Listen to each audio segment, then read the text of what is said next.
Soon Jimin was walking out of the back room and Jungkook was still processing the ring he saw in Jimin's finger. "So shall we go?" Jimin asked, not noticing that Jungkook was lost in his thoughts as he was busy checking if he had everything in his handbag.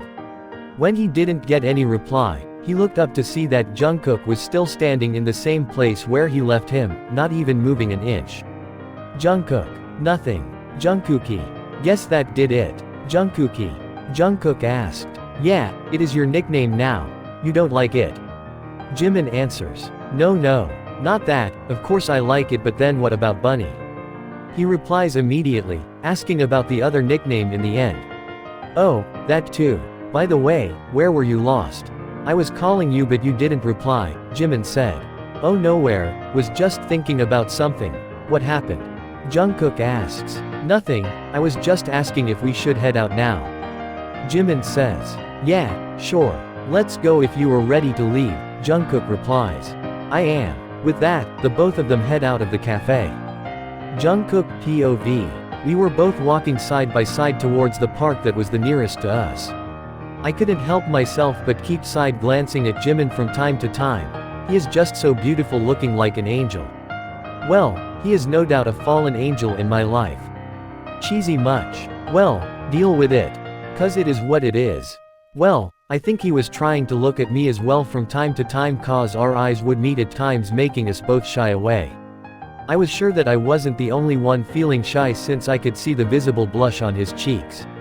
They look so adorable. Soon we reached the park and without a word spoken made our way towards the nearest bench to take a seat on. Somehow we had the same thing in our minds, that it didn't need to be spoken out aloud. See how compatible we are. Not long after we made ourselves comfortable on one of the benches present in the park, looking around at all the people and kids walking or playing around. I decided to be the brave one and break the silence, since we had been sitting in one for a few minutes now. And though it was nowhere awkward, rather a comfortable one, I still prefer us talking much more than the present silence. "Well, do you want an ice cream?" I asked, deciding to start of light. Jimin looked at me before giggling upon hearing me. "What?" I asked, not understanding why he was giggling at the moment. Not that I minded, but still better knowing what I said was funny that made him giggle so I could say it more. "Nothing, I just thought you wanted to talk about something important and not just eat ice cream in the park, so." He replied to me. "Well, yeah, but I just thought it would be nice to have ice cream while we are here. Would make it more of a date than just for a talk." I mumbled, not expecting to be heard, but who was I kidding, he was sitting right next to me. "Oh, so, you mean, this is a date?"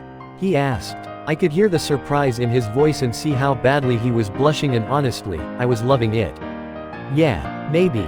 I mean, it could count as one, right? Like not an official one, but well, somewhat still a date. Does that make any sense?" I asked, not sure what I was talking about myself. But he giggled and agreed with me. "Okay, sure, let's call it an unofficial date," he said, looking at me, and we both broke into a fit of laughter. It felt nice to laugh with him. Soon enough we collected ourselves and he agreed to have an ice cream. So I asked him which flavor he wanted and told him to wait here for a bit and that I'd get one for both of us. I made my way to one of the ice cream truck we could see from where we were sitting after he agreed with me. Not even 10 minutes after, I was back, handing him his cone while I took a sit beside him again. "Sorry for taking so long, there were some people before me, so I couldn't hurry much." "It is okay, I could see you from here, but thank you for the ice cream," he said as he was already enjoying his cone. I smiled, seeing him happily licking his ice cream, and continued to eat mine as well. "So," he started after a while, "what was it that you wanted to talk about?" he asked, looking up at me from his cone. "Oh well," I cleared my throat a bit. "There were a few things I wanted to talk about with you from last Christmas, then the letter, and well, the ring," I said, pointing at the ring in his hand at the end. "Oh," Jimin said, looking down shyly when O mentioned the ring. "Honestly, I didn't expect you to remember about the letter or to even see you wear the ring today, but oh, it was such a pleasant surprise when I saw it on your finger. It makes me really happy, thank you for giving me the chance," I said sincerely. Jimin just nodded in reply, not even looking at me anymore. Guess he was feeling shy. I took it as a sign to continue, and I did. "Well, I thought it would always be better to vocalize myself in front of you than just a letter. So after spending some time thinking about it since I met you again yesterday, I thought I should do it today, so here I am. I hope it is okay. I said, now feeling nervous myself. Jimin yet again just nodded, but this time I could see the corner of his lips turning upwards and the wrinkles at the corner of his eye.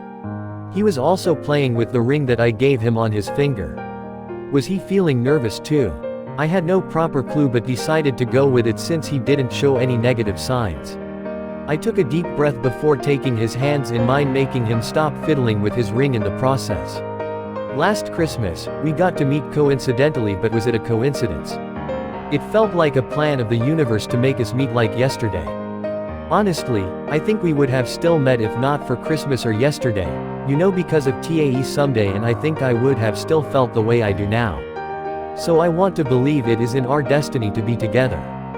Last Christmas, even without knowing your name, I fell for you, for your kind heart, your caring nature and your eye smile. Oh, can never miss that.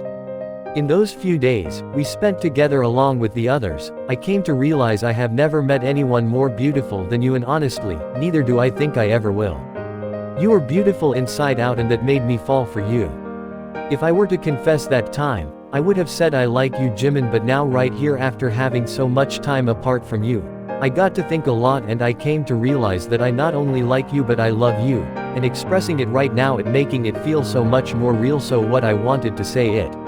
I love you, Park Jimin, and I hope you feel the same for me even a little bit and make me a lucky guy right here, by giving me a chance to woo you. I had put my heart out holding onto Jimin's hands hopefully.